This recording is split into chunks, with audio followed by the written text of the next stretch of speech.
¿Alguna vez has soñado con esos taxis voladores? ¿O has citado el famoso multipace? Quizá hasta intentaste imitar el aria imposible de la diva. Pero El quinto elemento es mucho más que un espectáculo de ciencia ficción de culto. Es un delirio estético, un caos de alta costura, y un drama tras bambalinas que estuvo a punto de implosionar. ¿Sabías que el micrófono del villano se inspiró en un juguete sexual francés? ¿O que Luc Besson fichó a su propia esposa para luego dejarla a mitad del rodaje por su estrella de 21 años? Y eso es solo la punta del iceberg. Desde pollos protésicos hasta matrimonios que se hiceposito, desmoronaron. Aquí tienes 15 datos sorprendentes, extraños e inolvidables que probablemente desconocías sobre El quinto elemento. Sujétate fuerte, Corben. Gary Oldman participó, por hacer un favor, y lo detestó. La interpretación de Gary Oldman, como Jean-Baptiste Emmanuel Sorg, el excéntrico villano de tupé plástico, acento sureño y maldad corporativa, se convirtió en uno de los elementos más icónicos de la cinta. Sin embargo, el propio Oldman no le guarda ningún cariño. En entrevistas ha sido tajante. No lo soporto. Entonces, ¿por qué aceptó el papel? Por pura lealtad. Luc Besson había ayudado a financiar Neil by Mouth, el debut como director de Oldman, y el actor devolvió el favor firmando para El quinto elemento sin leer siquiera el guión. Más tarde, confesó que no tenía ni idea de la trama, tildándola de desastre, aunque algo divertida. Dato curioso. Nunca vio el montaje final. La película dinamitó el matrimonio de Besson. Cuando arrancó la producción, Luc Besson estaba casado con la actriz y directora francesa Maïwenn Levesque, quien lo había apoyado durante sus inicios.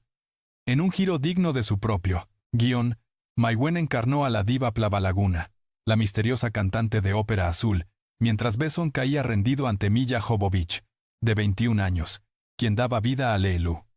La química en el set se transformó en un romance real. Para cuando El quinto elemento se estrenó en Cannes en 1997, Besson ya había dejado a Maïwenn y se había casado con Jovovich. Pero el idilio no duró. Se divorciaron solo 2 años después, en 1999. El filme pudo ser un triunfo creativo, pero las cicatrices emocionales detrás de las cámaras fueron profundas. Bruce Willis aceptó un recorte salarial enorme y ganó una fortuna. A mediados de los 90, Bruce Willis era uno de los actores mejor pagados de Hollywood tras éxitos como La jungla de cristal, La venganza, Pulp Fiction y 12 monos. Así que cuando Luc Besson le propuso El quinto elemento, el director, con un presupuesto ajustado, temía que Willis rechazara la oferta. Cambio. Willis sorprendió a todos. Aceptó una rebaja drástica de su caché habitual de 15 a 20 millones de dólares, a cambio de un porcentaje de las Caniernos Complisa, ganancias de la cinta. Fue una apuesta arriesgada, pero salió redonda. La película recaudó más de 263 millones de dólares mundialmente, y Willis acabó ganando mucho más que con Coena, un salario fijo. Negocio redondo para un tipo listo. Jean-Paul Gaultier diseñó 900 trajes a mano. El legendario diseñador francés Jean-Paul Gaultier no solo puso su nombre a El quinto elemento, vivió y respiró el proyecto. Con el encargo de vestir un futuro a 300 años vista, Gaultier creó más de 900 atuendos únicos, vistiendo hasta el último extra en Fhloston Paradise. Supervisaba personalmente cada detalle al alba, desde las azafatas con minifalda hasta los monjes espaciales, de túnicas geométricas. El infame traje de vendas de Leeloo, hecho apenas con cinta médica y látex, se convirtió en uno de los looks de ciencia ficción más reconocibles del cine. Las creaciones de Gaultier desafiaron las normas, fusionando fluidez de género, fetichismo y futurismo, con un estilo que aún hoy influye en la cultura pop. El héroe y el villano nunca se cruzan. Es uno de los datos más curiosos de El quinto elemento. Bruce Willis y Gary Oldman, protagonista y antagonista, jamás comparten una sola escena. De hecho, ni siquiera coincidieron en el set. Willis terminó de rodar días antes de que Oldman empezara. Las tramas de Corben Dallas y Sorg se afectan constantemente, pero siempre se desencuentran por minutos, incluso a bordo del Fhloston Paradise. Gracias a un montaje inteligente y actuaciones sólidas, el público rara vez lo nota. Es un caso único en el Fhloston Paradise de los 60, Cine de gran presupuesto donde el conflicto principal se desarrolla puramente a través de una tensión indirecta. El idioma de Li-Lu era real, más o menos. La extraña forma de hablar de Li-Lu no eran simples balbuceos. Era una lengua construida con su propia sintaxis, gramática, y un vocabulario de 400 palabras. Luc Besson inventó este idioma divino mientras escribía el guión y lo perfeccionó junto a Milla Jovovich durante la producción. La actriz, ya fluida en 4 idiomas, lo dominó tanto que ella y Besson empezaron a escribirse cartas y a mantener conversaciones enteras en ese dialecto en el set. No era solo método, era construcción lingüística. De mundos. Sus charlas privadas ayudaron a moldear el crecimiento emocional de Li-Lu, otorgándole una voz que sonaba ancestral y alienígena a la vez. Hay referencias ocultas a Valerian y Laureline por toda la cinta. Mucho antes de que Luc Besson adaptara Valerian y la ciudad de los 1000 planetas, su influencia ya pesaba sobre el quinto elemento. Besson era fanático del cómic Valerian y Laureline, especialmente de su estética audaz y tono satírico. Los artistas franceses Jean-Claude Messier y Jean Giraud, ambos vinculados a Valerian, fueron contratados para diseñar la Nueva York futurista, las criaturas y las naves. El taxi volador de Corben sale directamente del álbum Los Círculos del Poder de Messières, publicado en 1994. Hasta los alienígenas de fondo recuerdan a los Shingous de Valerian. No solo ves el quinto elemento, estás presenciando el alma de Valerian. Chris Tucker estuvo a punto de ser reemplazado a mitad de rodaje. La interpretación de Chris Tucker como Ruby Rhod, estridente y de voz aguda, fue polémica desde el primer día. Los ejecutivos de Columbia quedaron tan alarmados con los primeros brutos que pensaron en sustituirlo, temiendo que el público no tomara al personaje en serio o lo encontrara insoportable. Pero Luc Besson defendió con uñas y dientes la visión de Tucker, insistiendo en que el filme necesitaba esa energía para equilibrar el estoicismo de Corben. Tucker, consciente del riesgo, subió la apuesta. Irónicamente, su histrionismo se convirtió en una de las partes más citadas e icónicas del filme, inspirando disfraces, memes, y ganándose el culto con los años. Una escena eliminada mostraba la vida pasada de Li-Lu. Uno de los cortes más misteriosos de Sando, memes y ganándose Li-Lu. El quinto elemento supuestamente mostraba a Li-Lu antes de caer a la Tierra, no solo como arma, sino como entidad celestial antigua testigo de la destrucción humana a lo largo de las eras. La secuencia incluía imágenes crudas, guerras eternas, ciudades contaminadas y civilizaciones perdidas.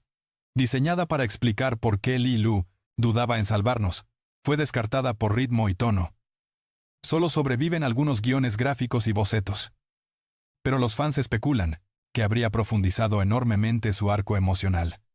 Algunos aún sueñan con que exista en los archivos de Luc Besson, esperando un futuro montaje del director. Un sacerdote real ayudó a crear la historia de los Mondo Shawan. Para anclar los elementos espirituales de la película en algo profundo, Luc Besson consultó a un teólogo católico francés durante la preproducción. El objetivo: añadir una capa simbólica a los Mondo Shawan, los lentos guardianes metálicos de las piedras. El resultado fue una mezcla de ciencia ficción y alegoría mística. Su nave recuerda a una catedral.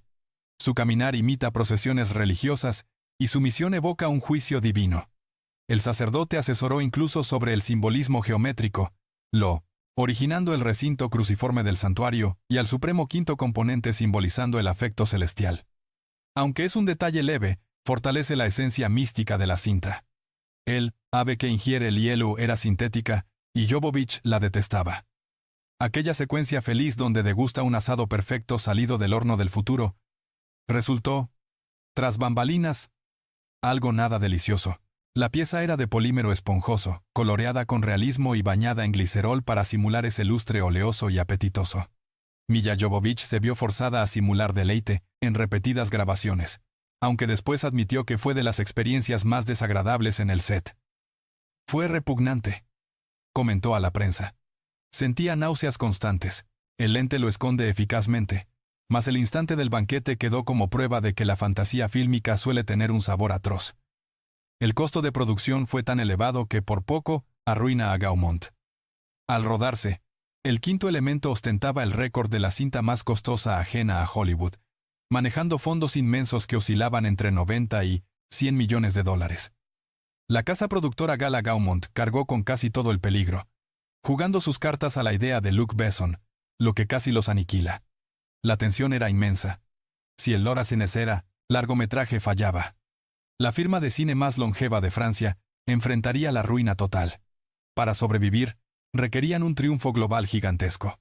Por suerte, el riesgo rindió frutos apenas. La obra ingresó más de 263 millones de dólares globalmente. No obstante, por gastos publicitarios y tratos de distribución, Gaumont eludió la catástrofe económica por un hilo muy fino. El micrófono de Ruby Rhod emulaba un juguete erótico. Jean-Paul Gaultier, experto en difuminar límites entre estilo y controversia, confesó que el transmisor áureo de Ruby Rhod se creó intencionalmente semejante a un consolador francés. Su silueta fálica no fue azarosa, sino una observación sarcástica acerca de la policarca portiblese, líbido abierta de Ruby, y su identidad de género variable. Gaultier pensaba que la estética futurista rompería reglas, afectando incluso los accesorios portados y la manera de manifestar pasión. El aparato se volvió un utilero legendario del protagonista, añadiendo un nivel extra de excentricidad a la actuación de Chris Tucker. Y claro, a Besson le fascinó. Al estudio no mucho, pero continuaron. Las armaduras de los Mondo Shawan provocaron emergencias médicas. Los gigantescos disfraces extraterrestres que portaban los intérpretes de los Mondo Shawan pesaban demasiado. Cada pieza rebasaba los 40 kilogramos. Diversos especialistas padecieron golpe de calor y severas lumbalgias en la filmación. Un artista hasta perdió el conocimiento dentro del armazón, causando demoras en el rodaje. Posteriormente, los atuendos se adaptaron con ventilación interna, precursores primitivos de lo habitual en el cosplay moderno. El filme recibió silbidos en su debut en Cannes antes de triunfar. Así es. El Quinto Elemento abrió el célebre certamen de Cannes en 1997, sin convencer a todos. Periodistas y audiencia abuchearon en ciertos tramos, tildándola de estrepitosa, inmadura y desmesurada. Variety dudó si merecía estar en el festival. Curiosamente, esa gente ovacionó la gala posterior de $1 millón. Y la cinta acabó siendo un taquillazo comercial. La obra motivó una serie de ropa auténtica. En 2019, Jean-Paul Gaultier estrenó la edición limitada Fifth Element Redux, festejando la influencia del Complicia celuloide en la alta moda. Los diseños reinventaron la imagen de Lilu, la distinción lírica de la diva y el atavío feroz de Ruby Rhod, mezclando cortes de ficción con costura de lujo. Ciertos trajes costaron más de $10,000 y hoy integran acervos de museos. En conclusión, El Quinto Elemento, una producción tan intensa tras bastidores como en proyección. Entre cintas casi mortales, musas ocultas y desorden de ropaje, es evidente que no fue simple ficción científica, sino un trabajo pasional, hermosamente anárquico, que desafiando probabilidades se volvió un ícono de culto. ¿Qué dato te impactó más? ¿Sabías que Prince casi encarna a Ruby Rhod, o que la lengua de Lielu existía? Opina abajo. Si disfrutaste el viaje, dale me gusta. Difúndelo con otro seguidor del género y recuerda traer tu multipase la próxima vez.